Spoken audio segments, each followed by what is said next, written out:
अस्सलाम वालेकुम, welcome to my channel with Ishrat host. तो नाजरीन, आज मैं जा रही हूँ अपनी सिस्टर के लिए गिफ्ट लेने, यानी कि उसका आज बर्थडे है। तो मैंने सोचा चलो उसके लिए कुछ गिफ्ट लेने चलते हैं। तो मेरे पास कैश नहीं था, मैंने अपना अकाउंट एक्टिवेट करवाया। तो सबसे पहले हम जाएंगे एटीएम। तो मिलते हैं वहाँ पर, गुड बाय। तो भाई गर्मा गर्म मौसम में मैंने पकड़ा सिस्टर को और भाई को साथ में, और मैं पहुंच गई एटीएम पहुंचते ही मैंने अपना एटीएम यूज़ किया और पैसे निकाले। ये मुझे 3 दफ़ा यूज़ करना पड़ा क्योंकि मुझे लेना था इस दफ़ा मोबाइल, वो भी सिस्टर को गिफ्ट करने के लिए। और मैंने अपना दिल थामा और मैंने इसे यूज़ किया। पैसे पकड़ने के बाद मैं अपनी सिस्टर को लेके और भाई को लेके चली गई स्मार्ट मोबाइल शॉप। यहाँ पर मैंने सुना था होल सेल रेट पर मिलते हैं, मगर जब अंदर गई तो मुझे तो ऐसे लग रहा था जैसे ये लॉटरी लगी है और इधर मुफ्त में मिल रहे हैं। इतना रश। उन्होंने मुझे लिस्ट पकड़ाई, मैंने कहा भाई मुझे इधर से नहीं देखता, मुझे सैमसंग A15 चाहिए, उसका लेमन कलर चाहिए। तो इनके पास वो अवेलेबल नहीं था। मैंने लिस्ट को वहीं पे रखा, मैंने कहा चलो टाइम वेस्ट नहीं करते और दूसरी शॉप चेंज करते हैं। तो नई शॉप पे मैं गई, उधर मुझे लगा कि शायद यहाँ पर मिल जाए। तो ये शॉप थी क्रीम ब्लॉक में, रेयान सेल कॉर्नर। और इसके बाद हम इधर अंदर विज़िट किया। हमें मुझे आइडिया नहीं था कि सैमसंग A15 इधर लेमन में मिलता है या नहीं। खैर मैंने इनसे बात की, इन्होंने मुझे बहुत अच्छा ग्रेड किया और इन्होंने ला के दिया मुझे। इन्होंने कहा कि ये आपको मिल गया है। तो इसके बाद मुझे बहुत अच्छा लगा, इनका बिहेव भी बहुत अच्छा था। मतलब उसके बाद इन्होंने मुझे कहा ये भी आपको मिलेगा 49 में, आई थिंक इन्होंने बोला था, लेकिन इन्होंने मुझे डिस्काउंट किया 48,500 में इन्होंने मुझे दिया था, 48,500। ओके। तो इसके बाद मुझे बहुत इत्मीनान हुआ। मैंने कहा शुक्र है कि मैंने शुक्र अदा किया। फिर मैंने कहा चलिए ठीक है, मुझे ये इनकी अनबॉक्सिंग करके थोड़ा सा दिखा दे कि मुझे आइडिया हो जाएगा कि किस तरह का है। तो इन्होंने भी मुझे सुजेस्ट किया था कि आप अनबॉक्सिंग करके इसको वेरीफाई कर सकते हैं और हम आपको करवा के चेक करवा सकते हैं। मैंने कहा चलिए जी ठीक है। इसके बाद मैंने पैसे निकाले जी। वो पैसे देते हुए थोड़ा सा मैंने अपने दिल को थामा, लेकिन मुझे खुशी थी कि मैं अपनी सिस्टर के लिए ले रही हूँ। तो इसके बाद मैंने पैसे काउंट किए और मैंने उनको पकड़ा दिए। तो उसके बाद मैंने उन्हें बोला कि आप भी एक दफ़ा अपनी दिल की तसल्ली कर लें। तो पैसे पूरे हैं। तो इसके बाद इन्होंने काउंट किया और इनको तसल्ली नहीं हुई, इन्होंने दोबारा काउंट किया। इन्होंने कहा कि शायद हमारी आंखें कहीं धोखा ना खा जाए। तो इन्होंने दोबारा काउंट किया। काउंट करने के बाद मैंने इन्हें कहा चलें अब दोनों को तसल्ली हो गई है, इसके बाद अब मुझे बॉक्स जो है उसकी अनबॉक्सिंग करके दिखा दे। तो जी इन्होंने काउंट कर लिए पैसे। इसके बाद ये फ्री हो गए और यकीन करें इतनी ज़्यादा गर्मी थी, दिल घबराया जा रहा था और उसके अलावा हमें लेट भी बहुत हो गई थी। इसके बाद खैर इन्होंने की बॉक्स अनबॉक्सिंग, और अनबॉक्सिंग के बाद मुझे देख के मैं बहुत मतलब एक्साइटेड हो रही थी कि ये कैसा लगेगा। लेकिन ये इतना अच्छा था जितना वीडियो में लग रहा है इससे ज़्यादा अच्छा लग रहा था रियल में। तो मुझे इत्मीनान हुआ। मुझे पैसे जो मेरे गए थे वो भी समझो पूरे हो गए थे कि इसे परचेज़ करने के बाद। तो मुझे ये बहुत पसंद आया क्योंकि मैंने यही माइंड सेट किया हुआ था कि मैंने जाके यही मॉडल लेना है और मुझे वही मिल गया था। इसके बाद इन्होंने मुझे ऑन करके दिखाया कि ये न्यू है और ये आप चेक कर सकते हैं कि इसकी अनबॉक्सिंग वगैरह करके। और इसके बाद मैंने इसे चेक किया और मैंने इसका कैमरा भी ट्राई किया था, जो कि बहुत ही अच्छा लग रहा था मुझे। और यकीन करो कि मैं मतलब देख के ना खुश हो गई थी कि वाकई चलो ठीक है। और मैं सुजेस्ट करूँगी अगर आपका माइंड है इसे परचेज़ करने में तो this one is the best one. तो इसके बाद खैर मैंने इसे तसल्लियाँ की, इसे थोड़ा सा चेक किया, मैंने फ्रंट कैमरा चेक किया। तो यकीन करो ये देखो सेल्फ़ी कैमरा भी इसका बहुत अच्छा था। इसके बाद मैंने सोचा मैंने अपनी सिस्टर को गिफ्ट करना है, क्यों ना इसका मोबाइल कवर लेके इसको प्रोटेक्टर लगवा के इसको शीट लगवा लूँ और एक ही दफ़ा में सब कुछ करवा लूँ ताकि उन्हें दोबारा करवाना ना पड़े। तो मैंने लगवाया इसका प्रोटेक्टर, इसकी शीट, और ये लास्ट में मैंने मोबाइल कवर देखे जो दूसरों में से मुझे ये बेहतर लगा था। उसके बाद मैंने लिया इसका चार्जर, क्योंकि इसमें चार्जर नहीं होता, इसकी जस्ट लीड होती है। और ये चार्जर जस्ट 2500 का था और एक 3500 का। तो ये सब लेके मैं घर आ गई। अगले दिन भाई मैं बैठी और मैंने कहा कि चलो अब चलते हैं केक लेने। सिस्टर के लिए लेट से मैंने सोचा था ड्रीम केक लेने जाते हैं, जो पैसे बच गए हैं वो भी लगा देते हैं। तो फिर उसके बाद जी मैंने लिया भाई को और मैंने लिया सिस्टर को अपने साथ और हम चले गए लेयर्स पे। तो लेयर्स पर पहुँच के भी मुझे ऐसे लग रहा था जैसे यहाँ पर तो केक फ्री में बांटे जा रहे हैं। भाई इतना रश आप खुद देख सकते हैं कि मतलब मुझे समझ नहीं आ रहा था कि ये मुफ्त में बांटे जा रहे हैं कि ये अपने पैसों से। लेकिन बाद में मुझे पता चला कि भाई अपने कैश इसमें उड़ाना है। तो भाई मैं उनके पास गई और मैंने सोचा हुआ था ड्रीम केक का। तो मैं उनके पास गई, मैंने कहा कि ड्रीम केक अवेलेबल है या नहीं। तो उन्होंने कहा कि नहीं आपको मिल जाएगा, आप थोड़ा सा वेट करें। तो मैंने ऑर्डर कर दिया। उसके बाद ये देख सकते हैं इधर वैरायटी थी, अच्छे केक लग रहे थे by look, but I don't know इनका टेस्ट कैसा था। और मैं बहुत ज़्यादा एक्साइटेड थी ड्रीम केक को लेके।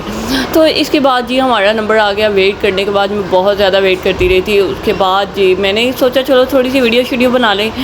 तो ये सब बनाने के बाद मैंने उनसे दोबारा जाके पूछा कि क्या देर है? तो उन्होंने कहा कि आपका केक आ चुका है। तो इसके बाद ये देखिए यहाँ पर इस तरह साइड पे कस्टमाइज़ भी करवा रहे थे, मतलब ऊपर नाम वग़ैरह लिखवा रहे थे जो केक लेते थे। तो मैं इंतज़ार के बाद मेरा नंबर आया, मैंने 3000 दिया, जिसमें से मुझे उन्होंने 500 वापस कर दिया और 2500 का यानी कि केक आया। तो मैंने बड़ी खुशी से पकड़ा, मैंने कहा चलो जी फाइनली मेरा ड्रीम केक मुझे मिल गया। तो इसके बाद मैंने केक पकड़ा और मैं गई दूसरी साइड पे जहाँ पर कस्टमाइज़ ऊपर नाम वगैरह करवा रहे थे। तो मैं लेके गई और मैंने उन्हें कहा कि इसके ऊपर लिख दो सिस्टर के लिए। तो उन्होंने इसके ऊपर मेरे कहने पे हैप्पी बर्थडे मिठो लिख दिया। मेरी सिस्टर का नाम सुमेरा, लेकिन हम उसे निक नेम बुलाते हैं मिठो।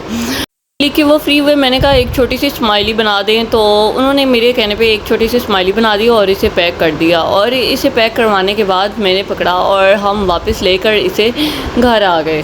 तो मैंने कहा चलो आओ अब चलते हैं, अब हमने ले लिया है। तो घर वापस आने के बाद जब हम घर पहुँचे तो मैंने प्लान किया हुआ था कि सिस्टर को कहीं आउटिंग पे लेके जाएंगे, मतलब हम सब फैमिली मिल कर कहीं कुछ खाने जाएंगे। उसके बाद हमारे घर के पास एक फूड पॉइंट था, मैंने कहा चलो वहाँ पर जाकर थोड़ा सा चस्का कर लेते हैं। तो हम सब गए। तो दुख की बात ये थी कि इसका गेट मेन बंद हो चुका था और साइड पे रास्ता था, हम बड़े मज़े से वहाँ से गुजरे और आप देख सकते हैं इतनी मुझे हंसी आई, इतना हमने इंजॉय किया। मेन गेट बंद था। खैर उसके बाद हम सारे दौड़े और हम पहुँच गए फूड पॉइंट पहुँचने के बाद तो यहाँ पर पहुँचने के बाद हमने ऑर्डर किए कबाब, ज़िंगर और पराठा रोल और इसके साथ स्प्राइट तो मस्ट होती है। खैर ये हम सब ने मिल के खाया और इतना मज़े का टेस्ट होता है ना इसका कि हम ना सारे KFC वगैरह मैकडॉनल्ड छोड़ के यहीं पर जाते हैं। खैर उसके बाद हम घर पहुँचे। घर पहुँचने के बाद मैंने निकाला केक। सिस्टर को बिल्कुल आइडिया नहीं था क्योंकि उसका 21 को बर्थडे था और हम कर रहे थे प्री बर्थडे। तो प्री बर्थडे इसलिए कर रहे थे क्योंकि छुट्टियाँ थी हमें, तो मैंने सोचा कि हम प्री कर लेते हैं। खैर उसके बाद मैंने निकाला केक और केक लेके आई, हम सब बैठ गए वहीं पर और मैंने इसके बाद केक को ओपन किया। सब बहुत ज़्यादा एक्साइटेड हो रहे थे और बेसब्री से कह रहे थे कि चलो बस करो, अब खोल भी दो, अब और कितना इंतज़ार करवाऊँगी। खैर मैंने इसको इन सबको और सस्पेंस में डाला। उसके बाद फाइनली मैंने इसको किया ओपन और इसके अंदर एक और बॉक्स था। खैर उसके बाद सिस्टर से मैंने बोला कि चलो मैं वीडियो बनाती हूँ, तो तुम वीडियो बनाओ मैं खोलती हूँ। तो मैंने इसको खोला तो ये थोड़ा सा बहुत मतलब हार्ड लग रहा था, इजीली खुल नहीं रहा था मुझसे। तो इसको मैंने थोड़ा इसको देखने के बाद सिस्टर ना थोड़ी सरप्राइज हो गई और उसकी रिएक्शन ये था कि ये क्या? मैंने कहा ये तुम्हारे बर्थडे का केक है। तो कहने लगी कि आज तो मेरा बर्थडे बिल्कुल नहीं है। मैंने कहा हाँ मैं जानती हूँ बट ये है प्री बर्थडे। खैर उसके बाद मैंने उसे दिखाया, उसने इसको पकड़ा और हमारे साथ पिक्चर्स वगैरह बनाई। तो भाई इसके बाद सिस्टर ने केक कट किया। केक कट करने के बाद टाइम आता है इसे खाने का। तो हम सब ने इसे मिलकर खाया और देखते इसका खात्मा कर दिया। तो इसके बाद बारी आती है मेरे टेस्ट करने की। मैंने इसे टेस्ट किया और अगर मैं आपको सच में इसका रिव्यू बताऊं तो इसका टेस्ट ना जो है, जितनी ज़्यादा मैं एक्साइटेड थी उतना मुझे पसंद नहीं आया। मतलब ठीक था, नॉर्मल था, लेकिन जैसे मेरा माइंड था कि इस तरह का होगा उस वैसा बिल्कुल नहीं था, मतलब मेरी एक्सपेक्टेशन के अकॉर्डिंग नहीं था। इसके बाद बात आती है उसे गिफ्ट करने की। तो मैंने उसकी आंखें बंद करवाई, अपना गिफ्ट उठा के लाई और उसे बिल्कुल आइडिया नहीं था मैं उसे क्या गिफ्ट करने वाली हूँ। तो उसने जैसे ही इसे निकाला तो वो देखने लग गई कि चार्जर की तो मुझे ज़रूरत ही नहीं थी। सबसे पहले उसने गैस किया था कि ये परफ्यूम है। तो उसके बाद उसे चार्जर निकाला क्योंकि मुझे आइडिया था मेरी सिस्टर के मोबाइल इस वक्त अच्छा नहीं चल रहा था, हैंग हो जाता था, ओप्पो का था, रियलमी का। तो मैंने सोचा उसे मोबाइल गिफ्ट करती हूँ क्योंकि ये जिस मोबाइल से मैं वीडियो बना रही थी ये मोबाइल भी उसने मुझे मेरे बर्थडे पे गिफ्ट किया था। तो इसके बाद मैं उसने चार्जर निकाला, उसके बाद एक उसने निकाला कवर। तो वो ये देख के तो खुश हुई, चलो ठीक है। लेकिन उसके बाद उसने जब मोबाइल निकाला तो इसके खुशी के साथ वो बहुत ज़्यादा सेंटी भी हो गई। मतलब वो इमोशनल हो रही थी कि मैंने उस पर पैसे क्यों ज़ाया किए। और मैंने उसे समझाया पगली ये ज़ाया नहीं होते, ये तो अपनी खुशी से लिए जाते हैं। तो मैंने कहा बस कर पगली, रुलाएगी क्या। खैर इसके बाद उसने ये सब देखा और ये सारा ओपन करके दिखाया। इसके बाद मेरी बड़ी सिस्टर ने उसे एक सूट गिफ्ट किया, उसके साथ अबाया, उसके साथ स्टॉलर। और मेरी दूसरी सिस्टर ने उसे एक गोल्ड की रिंग गिफ्ट की इसके, और मैंने मोबाइल गिफ्ट किया। ये सब देखने के बाद उसकी तो लग गई लॉटरी। खैर ये उसने पहनाई थी, उससे रिंग देख सकते हैं, ये गोल्ड में थी, उसने बनवाई थी। तो ये तकरीबन आई डोंट नो कितने की बनी थी, मुझे नहीं आइडिया, क्योंकि अम्मी और दूसरी सिस्टर जानते हैं, मैं अपने गिफ्ट का जानती थी। खैर इसके बाद ये बहुत ज़्यादा खुश थी, मतलब ये बिलीव मी ये इमोशनल हो गई, इमोशनल हो के ये रोने लग पड़ी थी। ख़ैर इसने पहन के अबाया ट्राई किया कि इसे ये कैसा लग रहा है, तो इसे बहुत ही ज़्यादा सूट कर रहा था। उन्होंने जाकर इचरा से लिया था, तो ये सब गिफ्ट वग़ैरह चेक करने के बाद तो इसके बाद जी सिस्टर को सारे गिफ्ट हमने कर दिए। उसके बाद सिस्टर ने इसकी अनबॉक्सिंग की। ये अनबॉक्सिंग करने के बाद सिस्टर ने इस मोबाइल को चेक किया कि ये किस तरह का है, और यकीन करो उसे बहुत ही ज़्यादा पसंद आया, और ये मुझे इतनी ज़्यादा खुशी हुई थी कि मतलब मेरा ऐसे मतलब जैसे कि ना एक सुकून मिल जाता, दिल को तस्कीन मिल जाती है कि जो मैं चाहती थी उसे पसंद आ गया। सिस्टर इतनी ज़्यादा सेंटी हो गई, इमोशनल हो गई कि वो रोने लग पड़ी और मैं उसे हँसा रही थी। ख़ैर उसके बाद ये था हमारा आज का छोटा-सा व्लॉग। उम्मीद करती हूँ आपको पसंद आया होगा। अपना ख्याल रखिएगा, दुआओं में याद रखिएगा। मिलते हैं अगले व्लॉग में, तब तक के लिए अल्लाह हाफ़िज़।